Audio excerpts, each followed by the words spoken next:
manera como ellos iban a enfrentar las dificultades de la vida. Es un proceso, y siempre en la decadencia espiritual hay un proceso, no es de la noche a la mañana, hay un proceso. Y en este caso había un proceso. Las aguas amargas de Mara, las murmuraciones contra Dios y contra los líderes, el becerro de oro diciendo, estos son los dioses que te han sacado de la tierra de Egipto. El mirar hacia atrás antes que hacia adelante. El mirar las cosas importantes antes que mirar las cosas que no tenían valor. Nosotros escuchamos muchas veces a estos políticos que nos dicen de todo un poco, algunas cosas buenas y otras más o menos y otras menos. De todas maneras, anoche estábamos escuchando a uno de estos y dijo una frase que yo dije, qué bien queda ahí en este punto. Y dijo uno de estos personajes nuestros, dice, mirar hacia atrás y al presente nos hace olvidar el futuro. Estaba muy bien, ¿eh? Y se aplica mucho a lo que estamos hablando. Mirar hacia atrás. Israel estaba mirando hacia atrás, las cosas que había dejado, la esclavitud que había dejado, todas las cosas negativas que había pasado. Estaba mirando hacia ellas otra vez. ¡Qué tremendo! ¿Cómo es posible? Estaba mirando el presente, estaba mirando que aquellos o aquel lugar, en aquel lugar al que Dios le estaba diciendo que debiera entrar, había gigantes. Había cosas que no podían salvar, había cosas que no podían vencer, había cosas que no podían obtener la victoria sobre ellas. Y estaban olvidándose que Dios había dicho que aquella iba a ser su tierra, que aquella iba a ser la tierra en la cual ellos iban a tener una morada. La relación entre el pueblo y Dios se fue debilitando, alejándolo poco a poco de la comunión con el Señor y obstaculizando, por supuesto, el plan de Dios. En el libro siguiente, en Deuteronomio, y en el primer capítulo, que nos habla en forma paralela prácticamente de lo que estamos mirando en esta mañana. Y dice el versículo 24, y se encaminaron y subieron al monte y llegaron hasta el valle de Escol y reconocieron la tierra. Tomaron en sus manos del fruto del país y nos lo trajeron y nos dieron cuenta y dijeron, es buena la tierra que Jehová nuestro Dios nos da. Sin embargo, no quisisteis subir, mas fuisteis rebeldes al mandato de Jehová nuestro Dios. Rebeldes al mandato de Dios. Eso lo dice bien claro la Escritura. Por esa razón, frustrado, desalentado, quebrantado por la situación y por todo lo demás y por la influencia, se pusieron a llorar y lloraron toda la noche, dice la Escritura. Las lágrimas siempre nublan la vista para ver las mejores cosas. Las lágrimas hicieron perder de vista el carácter de Dios. Primero aspecto en cuanto a lo que es la incredulidad. La incredulidad hace perder de vista el carácter de Dios. Cada una de las páginas de la Escritura, desde el mismo principio, desde mi primer versículo, nos hablan del carácter de Dios, todopoderoso, omnipotente, santo, misericordioso, paciente, justo, no tendrá por inocente al culpable, amoroso Dios. Israel tuvo plena constancia de cómo era Dios, las plagas, los milagros en el desierto, la protección durante ese tiempo que estuvieron peregrinando, la dirección de Dios, el suplir las necesidades de ellos. Sabían perfectamente cómo era Dios. Y lo dicen de tal manera, y ellos mismos lo dicen de tal manera, en Éxodo capítulo 15, precisamente nos habla acerca de ese canto que acabo de mencionar. En capítulo 15 de Éxodo, dice, leeré algunos versículos salteados, dice, Jehová es mi fortaleza y mi cántico, y ha sido mi salvación. Este es mi Dios y lo alabaré, Dios de mi Padre y lo enalteceré. Versículo 11 dice, ¿quién como tú, oh Jehová, entre los dioses? ¿Quién como tú, magnífico en santidad, terrible en maravillosas hazañas, hacedor de prodigios? Condujiste en tu misericordia a este pueblo, lo redimiste. Lo oirán los pueblos y temblarán. Caiga sobre ellos temblor y espanto. Tú lo introducirás y los plantarás en el monte de tu heredad. Jehová reinará eternamente y para siempre. ¡Qué contradictorio! ¡Qué contradictorio! Cuando habían visto, que habían cantado Y no solamente eso, sino que Dios mismo había revelado lo que era su carácter. También en Éxodo y en el capítulo 34 nos habla precisamente palabra de Dios acerca de lo que es el carácter de Dios. Y dice, pasando Jehová por delante de él, proclamó, Jehová, Jehová, fuerte, misericordioso y piadoso, tardo para la ira, grande en misericordia y verdad, que guarda misericordia a millares, que perdona la iniquidad, la rebelión y el pecado, y que de ningún modo tendrá por inocente al malvado, que visita la iniquidad de los padres sobre los hijos y sobre los hijos de los hijos hasta la tercera y cuarta generación. Y Moisés adoró con aquella declaración. Sabían del carácter de Dios, Dios reveló su carácter, Dios mostró lo que era. Habían visto la gloria de Dios, pero sin embargo las lágrimas y la incredulidad le nublaron la vista y le hicieron perder de vista lo que era el carácter de Dios. El versículo 3 dice, ¿por qué nos trae Jehová a esta tierra para caer a espada y a nuestras mujeres y a nuestros niños sean por presa? Es decir, que la incredulidad les hacía dudar del cuidado y de la protección de Dios. ¿Acaso Dios no podía cuidarles, seguir cuidándoles como le había cuidado hasta ese momento? El versículo 9 y 10 nos dice, cuando se levantan Josué y Caleb y hablan acerca de Dios, dice, no temáis al pueblo de esta tierra, porque nosotros los comeremos como pan, su amparo se apartará de ellos, etc. Versículo 10, y la multitud habló de apedrearlos, por causa de lo que estaban diciendo, porque estaban declarando que Dios podía hacer grandes cosas. O sea que la incredulidad les hizo perder de vista lo que era el real carácter de Dios. Todo lo que Dios es, todo lo que Dios había revelado, todo lo que Dios se había manifestado, las lágrimas cubrieron su visión y le impidieron ver cómo es realmente Dios. Pero también afecta en forma personal. La incredulidad rebaja el carácter del hombre. El capítulo 14 y el versículo 1 dice que la congregación gritó, dio voces y lloró. Lloraron, lloraron, lloraron, lloraron. Qué vergüenza, ¿eh? ¡Pua! Cuando pensamos en 3 millones de personas llorando toda la noche, qué espectáculo, ¿verdad que sí? Es increíble. Cuando lo miramos en la Biblia no lo vemos tan evidente cuando pensamos la cantidad enorme de gente que había en esa congregación y estaban llorando y lloraron toda la noche. Ahora, el asunto es el siguiente, la incredulidad hizo o les volvió rebeldes al punto de provocar a Dios, de tentar a Dios. Dice Hebreos, y no sé si habéis puesto una marquita para ir rápidamente a Hebreos, pero Hebreos capítulo 3 y versículo 9 dice, me tentaron vuestros padres, me probaron. Y el versículo 16 dice, ¿quiénes fueron los que habiendo oído le provocaron? ¿No fueron todos los que salieron de Egipto por mano de Moisés? Me provocaron. Qué tremendo que aquellos que tanto habían recibido, que tanto habían compartido, que tanto habían tenido desde el momento que salieron de Egipto, hayan provocado a Dios. La incredulidad les llevó a provocar, a tentar y a provocar a Dios. Hebreo también nos dice, y volvemos otra vez, Hebreos dice también, versículo 13, en la segunda parte, hoy, para que ninguno de vosotros se endurezca por el engaño del pecado. Y el versículo 15, entre tanto se dice, si oyereis hoy su voz, no endurezcáis vuestros corazones como en el día de la provocación.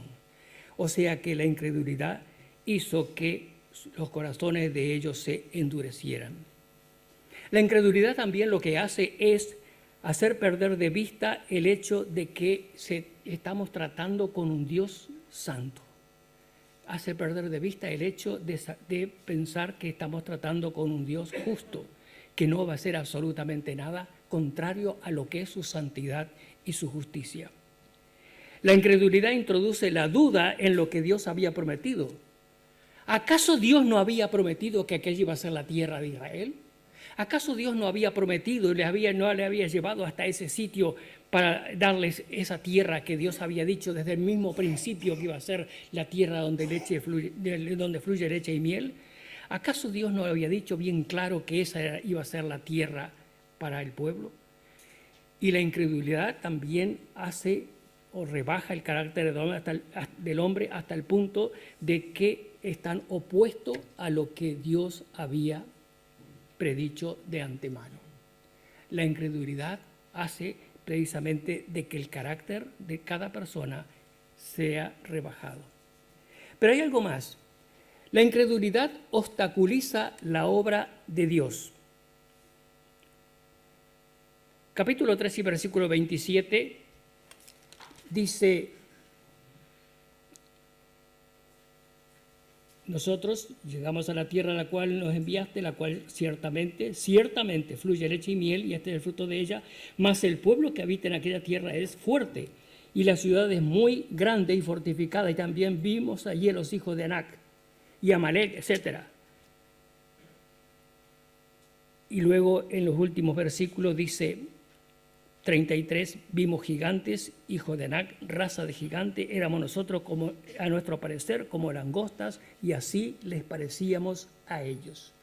O sea que estos 10 movieron a tal punto a la congregación que todos se unieron a ese reportaje negativo. Lo que hicieron fue que esa incredulidad que ellos están demostrando aquí en este momento, incredulidad en cuanto a ver el poder de Dios, hicieron que cundiera el pánico, el desánimo, la decepción, la incredulidad en toda la congregación que estaba escuchando este reportaje. La incredulidad impide el crecimiento, extensión de la obra de Dios, impidió que entraran a poseer las promesas de Dios. Con toda razón el Señor Jesucristo dijo también en cierta oportunidad, en frente a sus propios discípulos, que no pudo hacer más milagros por causa de la incredulidad de ellos. Es tremendo eso. Dios no puede obrar, ¿por qué? Porque encuentra en que aquellos que son sus seguidores no están creyendo en lo que Dios puede hacer. Entre aquellos que Dios ha escogido, que Dios ha separado, que Dios ha puesto al alcance de esas promesas benditas, no creen en todo lo que Dios puede hacer. La incredulidad hace que los incrédulos se burlen. Eso también es muy negativo, es tremendo eso. ¿Por qué? Porque el incrédulo está mirando mucho más de lo que nosotros pensamos o creemos, lo que estamos haciendo cada uno de nosotros. Nos miran mucho más cercanamente de lo que nosotros creemos o pensamos. Y en este caso especial, ellos sabían de que las consecuencias de lo que estaba pasando allí en Cades Barnea iba a afectar su relación con aquellas naciones a las cuales ellos pensaban o pretendían entrar para poseer su tierra.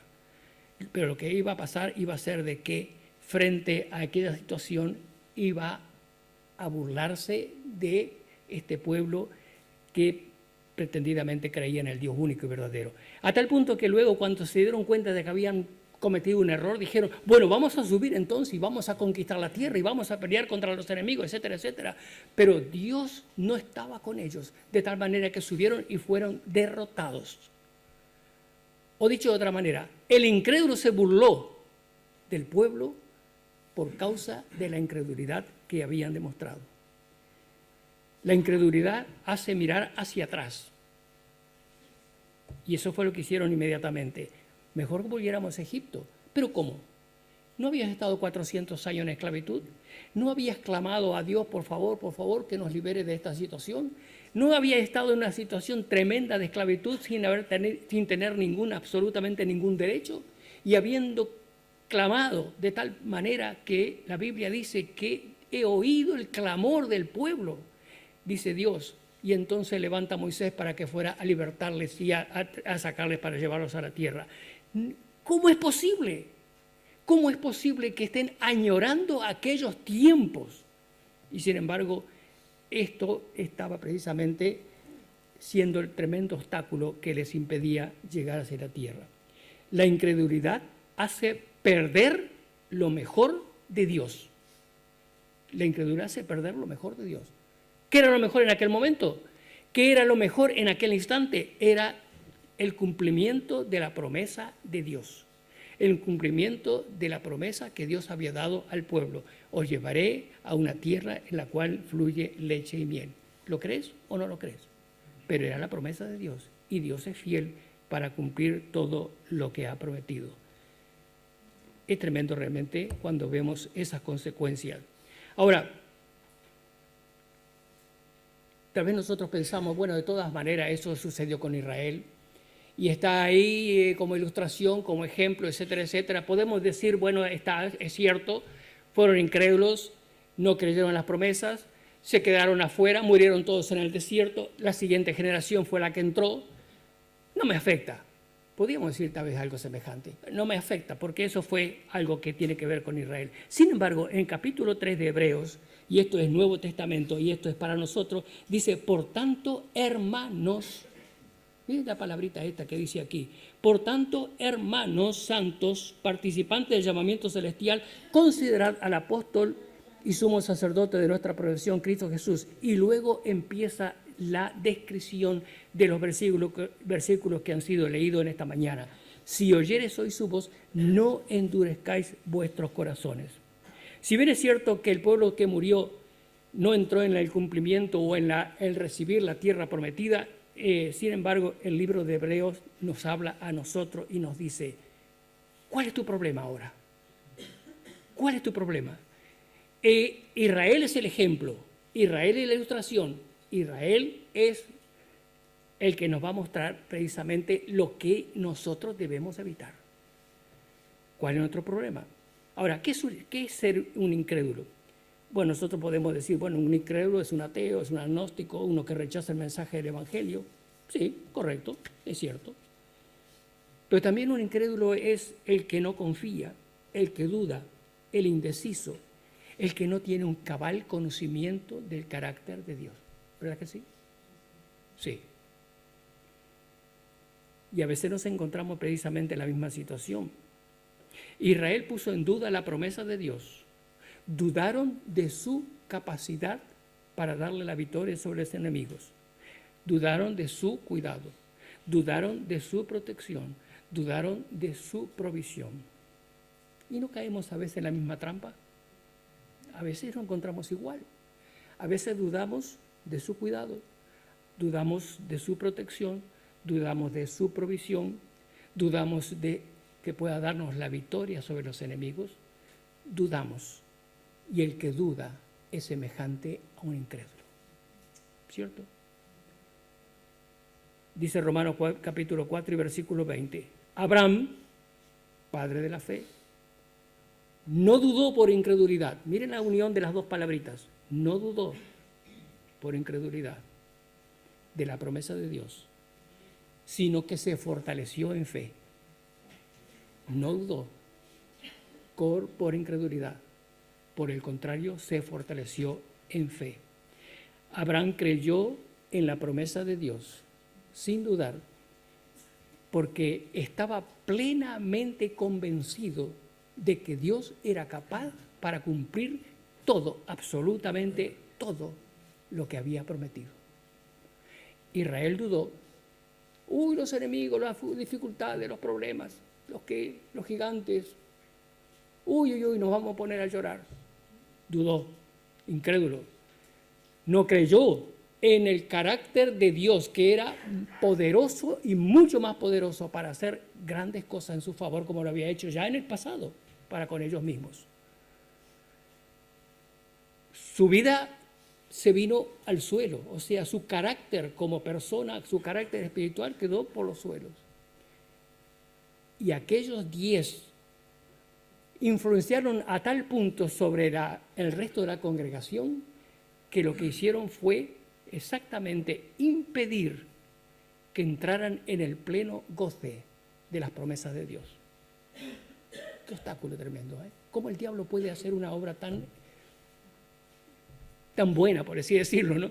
Está mal que lo diga de esa forma, pero ¿cómo el diablo pudo hacer que aquellos 10 influenciaran tan negativamente sobre aquella congregación enorme, a tal punto de que ninguno de ellos, absolutamente ninguno de ellos, excepto Caleb y Josué, pudieron entrar en la tierra prometida.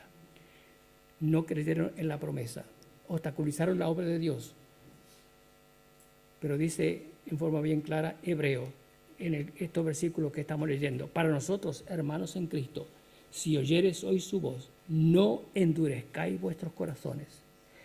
El versículo 12 dice: mirad, hermano, que no haya ninguno de vosotros corazón malo de incredulidad para apartarse del Dios vivo. A nosotros nos dice esto la Biblia, no lo dice Israel. Eso lo dijo en el Números capítulo 14. Nos dice a nosotros y nos dice: no dudemos absolutamente nada, nunca nada de lo que Dios puede hacer.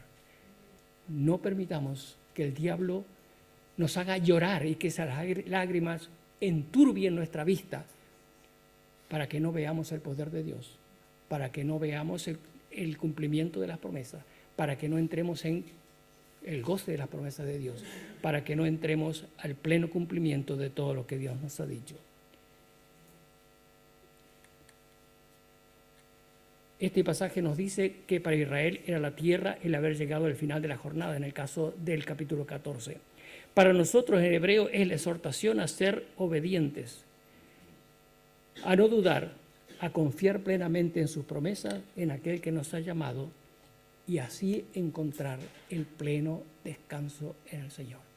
Ojalá podamos llegar a gozar, a disfrutar de las grandes cosas que Dios tiene para nosotros, pero no permitamos que el diablo introduzca la duda o la incredulidad en nosotros para que eso nos impida entrar al pleno goce de las bendiciones de Dios.